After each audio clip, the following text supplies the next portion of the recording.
we are back on Capitol Tonight. This past weekend, the pro-public campaign finance group Money Out of Politics did another round of banner drops around the state. And again, the banners accused Governor Cuomo of breaking his promise to create a public matching system for campaign financing. This time, however, there was a bit of a twist. They added a message for registered Democrats, urging them to vote for Zephyr Teachout in tomorrow's primary. With me now to talk about this is Money Out of Politics spokesman Matthew Edge. Thank you so much for being here. Thank you so much for having me. It's my pleasure. Okay, so this time, the last banner drop was when? It was back in March. It was right after during the big budget fight where Cuomo had put in funding for fair elections in the budget, only to take it out sort of behind the scenes at the last minute. And so we were just trying to keep the pressure on and try to get it done. Ostensibly, actually, and that's what makes this so fascinating, is that, so now you're promoting Zephyr Teachout, who of course has made public campaign financing one of her hallmark issues of her campaign platform. It was also a hallmark issue in the Working Families Party debate, which is how we ended up with Zephyr Teachout to begin with. She was the foil that they put up against Andrew Cuomo, and they got him to agree publicly that he would continue to push public campaign financing, but apparently that's not enough for you guys. You don't think that's real? Yeah. Actually, we're really upset at what he's done with public financing. I mean, at least the Republicans have come out and said, we're not for fair elections. We're not for public financing of campaigns. And Cuomo has come out publicly and said he's for it, but then not supported it. And actually, behind the scenes, according to the New York Times expose of the July 23rd, has been working to kill it.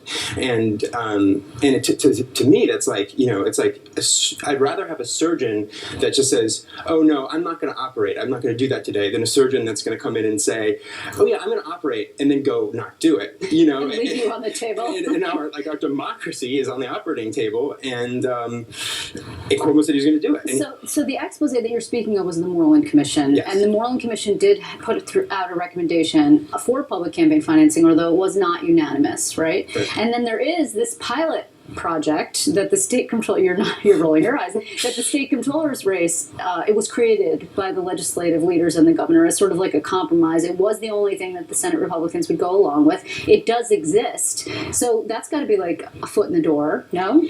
Yeah, no, that was sort of a joke. And I mean, and the whole thing with the Moreland Commission is just egregious. So the commission was designed to investigate corruption. Correct. And then the second they started investigating corruption, it started leading to Cuomo.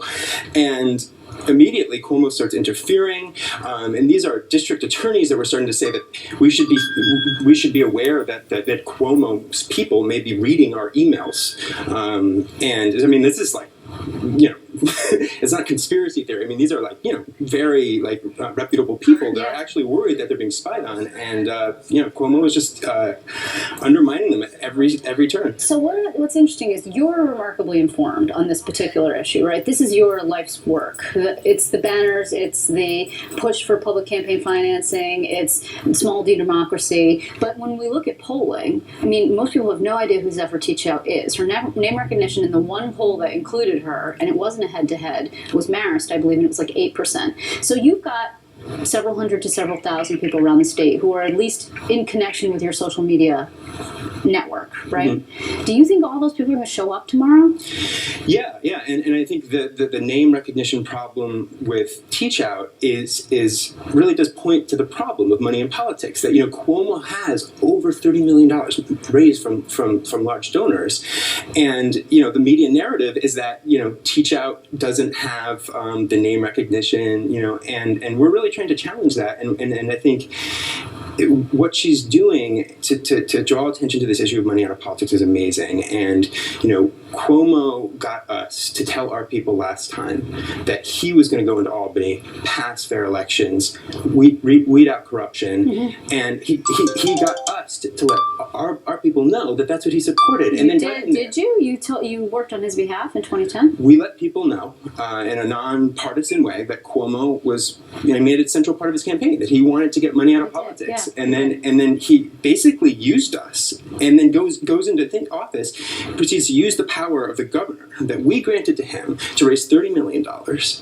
and then and then interfere with the investigation to investigate corruption. I mean, and it's just like, Democratic primary voters need to ask themselves, do they want somebody going into the general election where there's a real question, like, are they going to be going to jail? I mean, do we want that?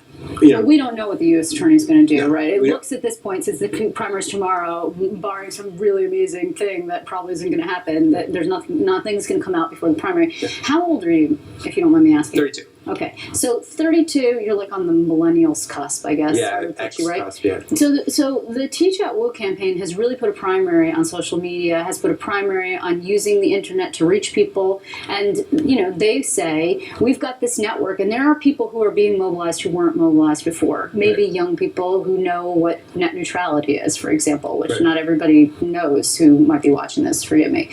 And the governor says, well, traditional Democrats are going to come out for me. The union folks who have backed him, although some have backed Teach Out, sort of the traditional rank and file machine Democrat type folks who are going to come out. Do you see this as a clash of old Democrats and new Democrats? And I don't mean ageism. I mean, is this a battle for the soul of the Democratic Party? Well, I think here I need to just cite a somewhat recent poll that shows that over 96% of the public supports campaign finance reform, wants to influence wants to limit the corrupting influence of money in politics. But at the same time, 91% of the public thinks there's nothing we can do about it. And so what we see there is a tremendous opportunity. If we can start to get that 91% that thinks there's nothing we can do about it, to realize that they're actually part of the 96%. And the people that are opposed to getting money out of politics are such a fraction of the populace. And so that's what this money out of politics voting block is about. It's really about mobilizing the voters in our own, to vote for our own interests and not being fooled by the big money that Cuomo's throwing at this, well, not to this race, but in general that he's raising, to vote against our interests, to get regular people in power and in office. Before we run out of time, I want to ask you, Zephyr Teacher has raised some money. She's $200,000 and change, let's say. It's in the neighborhood, although I haven't seen the 24-hour notices today. A lot of that money's come from out of state. Does that bother you? I mean, yeah, it's not great, but when it comes to in comparison to the $30 million that's coming into Cuomo, I mean, those people don't give that kind of money and not expect something in return. That's an investment, and they want something. And a lot of times, what they want, whether it be the real estate industry, the fracking industry, or the cable companies, they want something that's not in the public's interest. And so we're paying higher rent, we're paying higher cable bills, and we're paying with essentially our democracy, where we're not, the regular people who can't afford to make those kind of contributions are being ignored, and we're feeling it around the state. So some of these banners, I think, are probably still out there.